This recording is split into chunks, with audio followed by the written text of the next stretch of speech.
Tonight's transmission comes from a quiet corner of the sky, where solar sails glide between floating cities and forgotten promises drift on the wind. This is the story of a sky sailor named Tavi, a delivery that wasn't on the manifest, and a garden that waited far too long to bloom again. So, find a comfortable place. Close your eyes if you'd like, and let the wind carry you into a softer future. Accessing archive file. Series. Dreamlog Stories. Sleep cycle recording retrieved. Welcome to the gentle future, where dreams remember us. In the slow hush of morning, the sky shimmered like stretched silk, dyed with soft apricot and lavender. The sun hadn't quite cleared the eastern horizon, but the floating city of Lysoria was already humming, quietly, politely, as wind turbines and hanging gardens welcomed the light. Tethered to a bloom of sky lilies was a slender vessel with curved solar sails, her surface warm to the touch, her belly filled with tiny packages and folded notes sealed in recycled glass. And at the helm, barefoot and half awake, was Tavi. Tavi had the kind of hair that seemed to catch every breeze, light and coppery, and eyes that changed with the sky. This morning they were the shade of morning mist. He wore a utility jacket patched with little pieces of old kites and navigational maps, and a faded pin on his chest that read, "Certified Sky Sailor, Uplift District." Below it, someone had scratched in small letters, "Messenger of Hope." He yawned into his sleeve, offered the morning a quiet nod, and stepped aboard the Petal Wing. The ship was an older model, shaped like a seed pod with sleek solar petals that unfurled with sunrise. It made a quiet sigh as its systems powered up, hydro cells humming, altimeter blinking awake. Tavi patted the console like an old friend and whispered, "Good morning, girl. Let's fly." With a flick of a switch and a graceful tug on the wind line, the ship rose gently, brushing past the leafy overhang of a sky orchard, where workers in straw hats waved lazily. Tavi waved back. He had 3 stops today. One to a vertical vine farm on the outer ring, another to a hydro seed hub above the stratospheric mist line, and the final a mystery to coordinates he hadn't visited before. As the ship gained altitude, soft gliding currents caught the wings, and the hum of the city below fell away like a memory. Tavi always liked this part, the in-between where you weren't anywhere in particular yet. He poured himself a mug of solar tea, brewed directly in the sunlit dashboard port, and tapped open the morning's delivery log. The messages were small, hopeful things. A birthday note sent by vine drivers in Lysoria to their retired co-worker now tending windflowers in Meridian. A bundle of heirloom okra seeds requested by a family trying to revive a forgotten recipe. A child's drawing of their greenhouse rabbit for Grandpa, who says the sky is too quiet without silly things. Each one was wrapped in care, and each one mattered. That was the heart of it, really. Sky sailing wasn't just a job. It was stitching people together with tiny threads of meaning. As the ship drifted past a lazy cloud, something blinked on the outer panel. A new delivery, flagged urgent. The request had no sender name, only coordinates, and a message written in soft digital ink. Please deliver this to the Solstice Garden. The seeds are time-sensitive. The note is for you. A thin envelope had appeared in the receiving box behind him. Real paper, folded with care. On the front, it simply said, Tavi. He turned it over in his hands, surprised. Hardly anyone used paper anymore, except old archivists or ceremonial guilds. He opened it carefully, unfolding its single page. Sometimes the sky carries more than messages. Sometimes it carries reminders. Don't skip this one. There was no signature. He read it again and folded it back along its worn crease. The coordinates hovered on the display like a forgotten star. The Solstice Garden. That was far, remote, rumored to be untended since the early days of the sky settlements. Still, Tavi felt no resistance in his chest, only curiosity and the faint warmth of being remembered. He slid the letter into his journal, turned the sails just slightly, and let the wind take him toward the first stop. Lysoria's edge glowed gold behind him, while the open sky ahead whispered possibilities. And somewhere beyond, an untended garden waited. By mid-morning, the petal wing glided into the vertical corridors of the Ialora vineyards, a spiraling cluster of grow towers suspended like chimes along thermal lifts. The air shimmered with heat and the scent of sun-dried basil, while light-refracting sails danced between vines of scarlet tomatoes and solar-strung strawberries. Tavi eased the ship into the docking bloom, where a silver-haired woman stood waiting beside a basket of citrus blossoms. Her name tag read Marl in bold sky blue. She gave him a look that was somewhere between stern and fond. "You're late," she called, shading her eyes. "The okra seeds were supposed to be here yesterday." Tavi hopped lightly down from the deck. Wind currents were flirting with the thermals near the midline. Petalwing got dreamy. Marl snorted, then held out her arms. "Still, come give me a squeeze, Sky Rat." They embraced briefly, and Tavi handed her the seed parcel, now lightly warmed by the sun.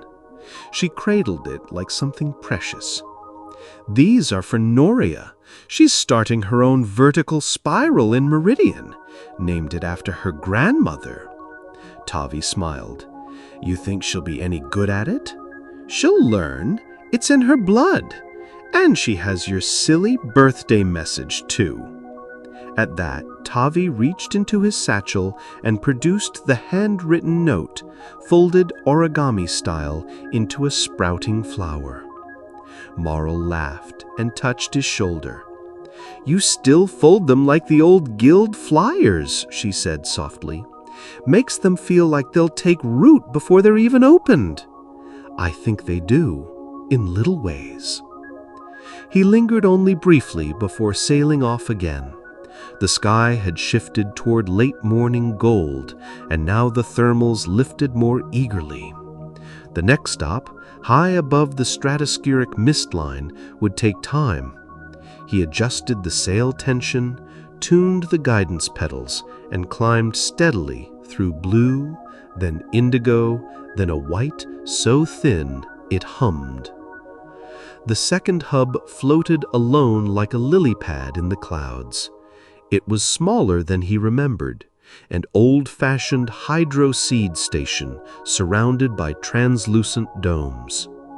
Tavi docked carefully, the wind gentler here, and was met by a soft-faced man with coppery skin and eyes that crinkled at the corners. "You're the delivery from Lysoria?" he asked. "That's me," Tavi said, handing over a box labeled "Windleaf Cuttings, Handle with Joy." The man nodded slowly, almost reverently. "You have no idea how long we've waited for these." Tavi tilted his head. "You could have requested sooner?" "Oh, we did," he replied. "But we asked the wind to carry the request, not the network. Took its time, I suppose." Tavi blinked. "You sent a sky prayer?" "We figured someone like you would hear it." There was a quiet moment between them. No sound but the sigh of sails and the gentle fizz of condensation on the hydrodomes. Tavi wasn't sure what to say, so he simply smiled and said, "Well, the wind was listening."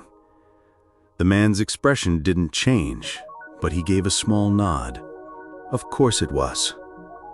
Before leaving, Tavi refilled the Petalwings water stores and ate a midday snack, a honeyed pear and a sliver of gingerbread wrapped in suncloth. He sat in the sail shadow and watched tiny birds play in the warm updrafts, their wings catching the solar glint like floating prisms. He opened his journal and reread the strange letter again. Sometimes the sky carries more than messages. Sometimes it carries reminders. The coordinates for the Solstice Garden still pulsed faintly on his nav grid. He knew the name. It was one of the first experimental sky settlements, planted with photosensitive flora designed to bloom once every solar cycle. It had been mothballed years ago when weather patterns shifted. No one had lived there since. But someone had sent a message, a real one, to him. He adjusted his heading. The winds grew quieter as he rose higher, past most of the current routes. The sky turned a soft silver, the sun gentler, the light less insistent. The Petalwing moved on quiet wings now, like a dragonfly slipping through memory. When the first structures of the Solstice Garden appeared on the horizon, Tavi slowed his breath.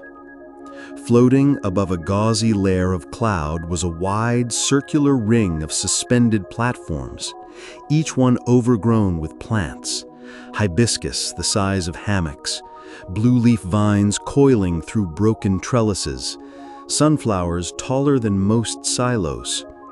A light breeze moved through the ruins, carrying scents of thyme, old citrus, and something like stardust. It was beautiful and heartbreakingly forgotten. Tavi brought the ship into a hover near a moss-covered landing bloom. As he stepped onto the creaking wood, birds scattered in slow arcs, calling once before disappearing into the foliage. He held the seed package gently. It had no label. There was no one to meet him. Just the stillness of a place that used to be alive. He walked toward what looked like the center, a glass dome partially cracked but intact, framing a single open patch of earth. A garden bed, long untended, but soft and dark and ready. At its edge sat a bench, and on it an old tin box, painted with faded skies and the image of a child's kite. He paused. The wind held its breath. He sat slowly, opened the box, and found inside a folded letter and a photograph. He lifted the photo first. It was of him, or at least it looked like him. A younger version, maybe 10 or 12, sitting in a solar cart beside an older woman with sun-wrinkled cheeks and laughing eyes. Her arms were around him, and both were covered in garden dirt. He didn't remember the moment, but his chest did. A warm tug, a soft ache. He unfolded the letter with care. "You promised me once you'd keep the skies stitched together. You've done that, Tavi. You really have. But you also promised to come back here one day and plant something of your own. This is that day." His hands trembled. He didn't know who she was. A mentor? A guardian?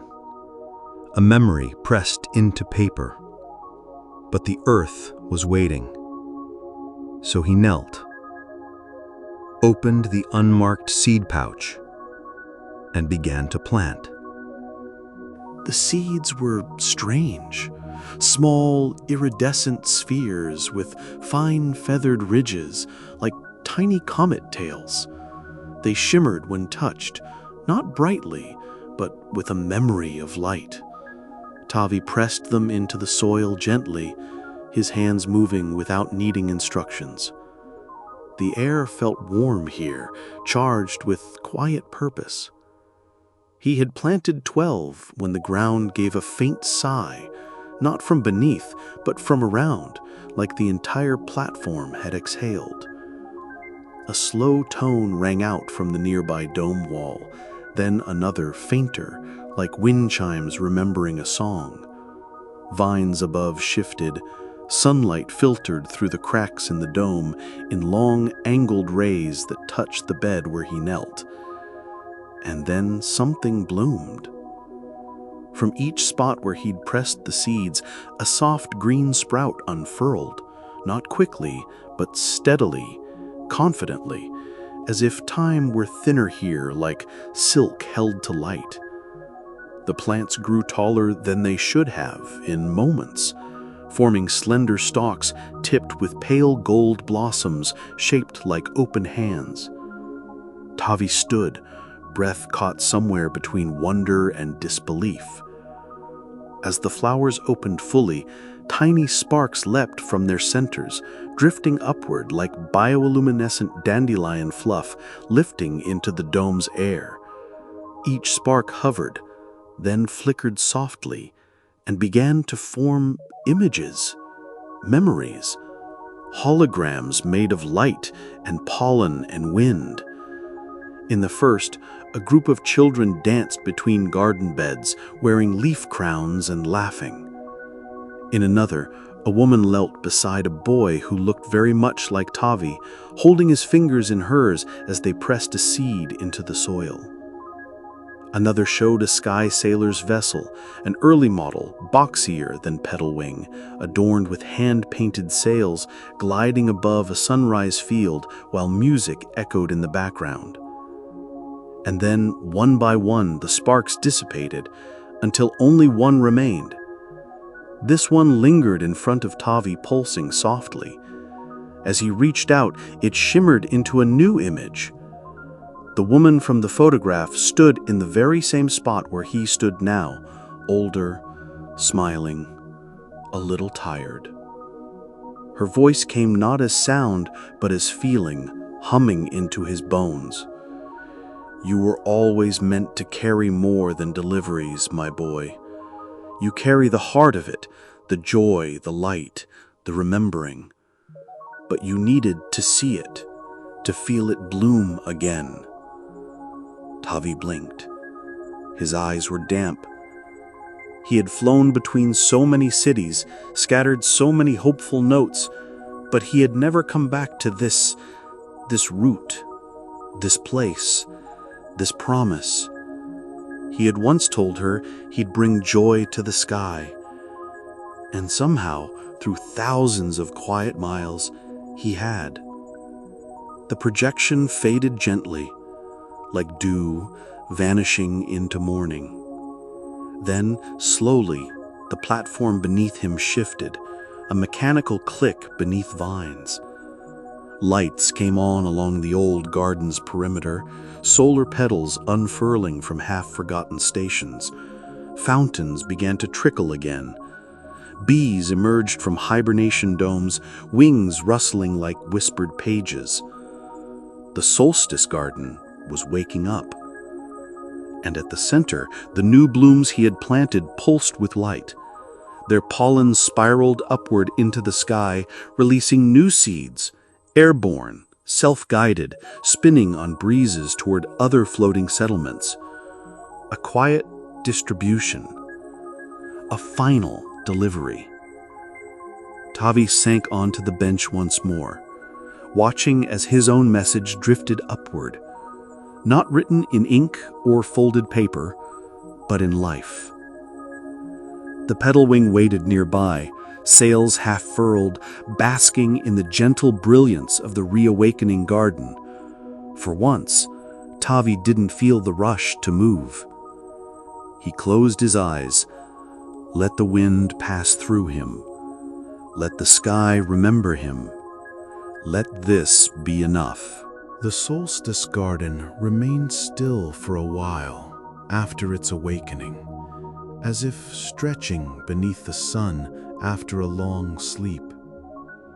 Tavi sat on the bench long enough to watch the shadows shift across the petals he had planted.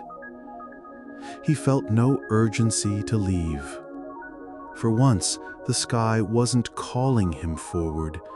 It was simply holding him, like an old friend cupping your face with both hands and saying, "You're home, just for a little while."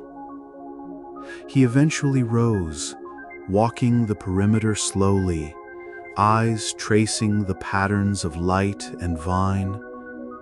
In a half-buried alcove near the dome's edge, he found a small wooden sign, hand-carved with faded letters. "The seeds we plant in stillness become the forests of tomorrow." He touched it briefly, then brushed off a layer of moss. A few meters beyond it, a wild grapevine had climbed a rusted trellis, wrapping around a forgotten solar lamp that now flickered back to life with a warm, amber glow. When he returned to the pedal wing, her sails had shifted slightly, catching the afternoon light. The craft gave a gentle hum, as if sensing his calm. Inside the cabin, the dashboard had logged a new delivery request, flagged not as urgent, but marked with a small golden icon, "Personal fulfillment complete." It was a designation rarely seen anymore from an older version of the system. Tavi stared at it, then smiled to himself. The log had also auto-recorded his planting, the garden's reactivation, and the airborne dispersal of the new seeds. He hadn't just delivered something, he'd revived something. That night, he didn't sail far. Instead, he anchored the pedal wing just outside the garden's ring and watched the stars emerge, one by one, like lanterns hung carefully across the sky. The air was cooler now, sweet with mint and earth. From somewhere within the platform, a chime played, a soft tune that must have been part of the original settlement's system, tied to the garden cycle. It sounded like a lullaby. He lay back on the small hammock tucked near the helm, hands folded behind his head. He thought of Marl's rough hugs, the hydro station's quiet reverence, and the old woman's smile in the projected memory. The world, so often busy with gears and wings and wind routes, had paused for a day to offer something small and full of grace. In the morning, he resumed his usual route, though the sky felt different now, richer, more connected. People waved from their towers and walkways, and when he delivered messages, they sometimes looked at him a beat longer than usual, as if the wind had whispered his story before he could. The next weeks passed gently. More seed requests came in, more letters were addressed not just to the pilot or sky sailor, but to Tavi, Some even included drawings of golden flowers or tiny sketches of the Solstice Garden, as if word had passed between cities like pollen on the breeze. One day, a girl at the hover market handed him a jar of honey and said, "It's from a new bloom line. The bees are different there now, softer, calmer." He didn't have to ask where. Later, back in Lissoria, a small plaque had been added to the community hub near the launch bays. Tavi found it one afternoon while waiting for his solar charge. It read, "To the sky sailor who reminded us that the smallest seeds carry the greatest weight." No name, just the message. And that was enough. Years later, long after routes had changed and the sky filled with newer vessels and faster sails, stories were still told of the day the Solstice Garden awoke again, of how a soft-voiced pilot wandered into the clouds, carrying nothing but seeds and silence, and returned with something glowing in his wake. No one ever quite knew what he planted, but something bloomed, and it has never stopped blooming since. Dream archived. Sleep well.